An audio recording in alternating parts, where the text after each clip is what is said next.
Je pensais pas qu'un jour El Ma'allem Hassan Shahata, le sélectionneur qui a remporté 3 Coupes d'Afrique des Nations consécutives, allait me décevoir. Il a déclaré il y a quelques jours: Salah est un grand joueur, il a tant fait à l'étranger et c'est l'une des plus grandes stars du monde. Je suis totalement d'accord, mais il n'a rien fait pour l'équipe nationale égyptienne et il aurait dû faire plus.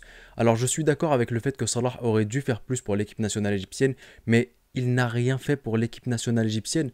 Pardon? Faut-il rappeler que Mohamed Salah a porté l'équipe lors des qualifications à la CAN 2007, l'Égypte qui n'avait pas participé à la CAN 2012, 2013 et 2015 en raison de contexte géopolitique et du drame de Boursaïd, je le conçois, mais qui a porté l'Égypte dans le groupe de la mort avec le Nigeria où un seul pays ne pouvait qu'accéder à la Coupe d'Afrique des Nations?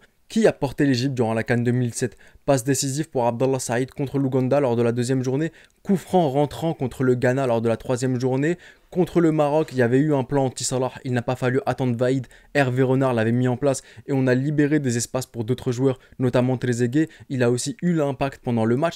Qui a marqué un but contre le Burkina Faso en demi-finale, magnifique en pleine lucarne, et qui a mis son tir au but? Qui a fait une passe décisive à Mohamed Enneni en finale de CAN 2017? Qui avait fait tout ça? Qui nous a qualifiés en Coupe du Monde 2018 après 28 ans d'absence? La dernière fois c'était en 1990. Qui a fait ça? Qui a marqué les 2 buts lors du match de qualification contre le Congo à Bourg el Arab? Qui, durant la CAN 2019, a été le meilleur égyptien? Je conçois qu'il y a eu des choses extrasportives avec Amr Ward, il s'en était mêlé, il aurait pas dû le faire. Mais qui, contre l'Afrique du Sud, le match où on a été éliminé, a donné énormément de caviar à ses coéquipiers? Mahmoud Hassan Trezeguet qui pensait qu'à mettre des petits ponts au gardien. On a été éliminé ce jour-là, mais le nombre d'occasions qu'on avait eu, qu'on aurait pu marquer, de par des passes de Mohamed Salah, des passes magiques, servies sur un plateau d'argent, qui, durant la CAN 2021-2022, qu'on a eu il y a quelques mois là, qui a porté l'Égypte sur ses épaules? Alors je conçois que beaucoup diront Gabaski a porté l'Égypte, je suis d'accord avec vous, mais si tous les caviars que Mohamed Salah avait donné à ses coéquipiers avaient été marqués par Amr Soulaye, par Mahmoud Hassan Trezeguet contre la Côte d'Ivoire, par Marmouche contre le Maroc, etc., etc.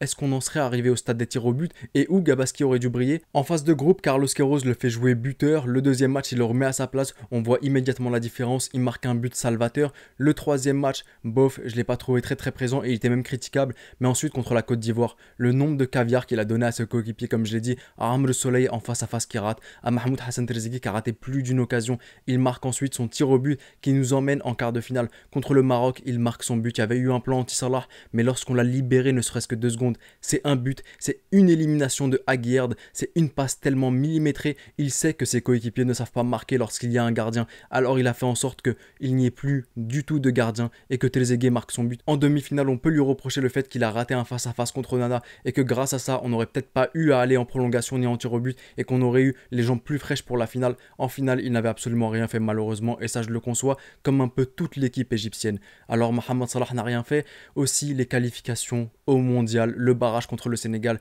le match aller où il porte toute son équipe, le match retour. Est-ce de la faute de Mohamed Salah si on a dû jouer le match retour au Sénégal? Pourquoi est-ce que c'est pas de la faute de la fédération égyptienne? Pourquoi là on parle pas de la faute de Hossam El Badri qui n'a pas fait de match amicaux de sorte à nous envoyer dans le chapeau 1? Et ensuite, je ne dis pas qu'on aurait affronté des équipes plus faibles, mais on aurait eu le retour au stade international du Caire chez nous dans une ambiance de folie et de terreur pour l'adversaire. Est-ce Mohamed Salah qui a choisi de jouer là-bas au Sénégal? S'il avait choisi, il aurait choisi le stade international du Caire avec ses supporters là où il aurait été bien plus transcendant. Donc au bout d'un moment, oui, Salah peut bien plus faire. Mais Salah, il a tellement fait depuis son arrivée en sélection nationale. Il nous qualifie à la CAN, en Coupe du Monde. Il porte 2 fois son équipe jusqu'en finale en étant un réel leader. Certes, il n'a peut-être pas le charisme d'un leader pour certains, mais il a eu de beaux discours motivants. Certes, il peut parfois être pleurnichard, mais il a absolument tout fait pour la sélection nationale égyptienne. Et on me sortira parfois l'argument de Mohamed Salah à Liverpool, il est bien plus fort qu'avec l'Égypte. Je suis d'accord avec vous, il est bien plus fort avec Liverpool qu'avec l'Égypte. Sauf qu'en Égypte, il joue pas avec des pharaons actuellement, il joue avec des momies. Et c'est là tout le problème. Un joueur ne peut pas faire toute une équipe. Une équipe, c'est 11 joueurs et les 11 doivent être au top et donner le meilleur de eux-mêmes. Nous, ça fait des années qu'on compte sur Mohamed Salah et rien qu'avec Salah, il nous emmène en finale. Donc au bout d'un moment, faut respecter le mec. Il n'a rien fait pour l'équipe nationale égyptienne, avec tout le respect que j'ai pour le Ma'allem Hassan Shahata. Là, il a complètement déraillé le mec. Et comment tu peux dire ça de Mohamed Salah? Après juste tout ce que j'ai dit, là, j'ai juste dit ce qu'il a fait sur le terrain. Mais ce qu'il fait extra sportivement, vous savez, les générations à venir, il y aura bien plus de binationaux égyptiens parce que les Égyptiens ont immigré bien après les Marocains, les Tunisiens et les Algériens. Donc on aura une vague de binationaux en Allemagne, en Italie, en Angleterre, partout.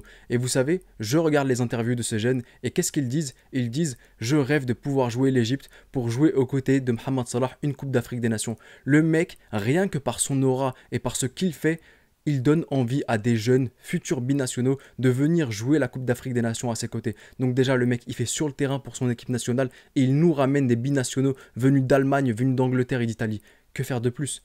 Qu'est-ce qu'il peut faire de plus, le gars? On a tous le droit d'être critiques avec des joueurs. Ils ne sont pas exempts de tout reproche, mais de là à dire qu'un joueur n'a rien fait pour sa sélection nationale, alors que sur le terrain, en dehors, il fait énormément pour son pays, je suis... Franchement, en plus de la part de Hassan Shahata, je suis vraiment très déçu de par ces déclarations. Dites-moi, vous, maintenant, dans l'espace commentaire, qu'est-ce que vous en avez pensé de ces déclarations? Est-ce que vous êtes d'accord? Est-ce que pour vous, Salah n'a rien fait pour l'Égypte? Je suis d'accord avec le fait qu'il doit faire plus. Tout le monde doit faire plus. Même s'il avait gagné les 2 finales, il doit encore faire plus. Mais vraiment, il n'a rien fait. Là, je suis vraiment très déçu. Dites-moi ce que vous en avez pensé dans l'espace commentaire. C'était le petit pharaon. Prenez soin de vous et de vos proches. Et je vous dis...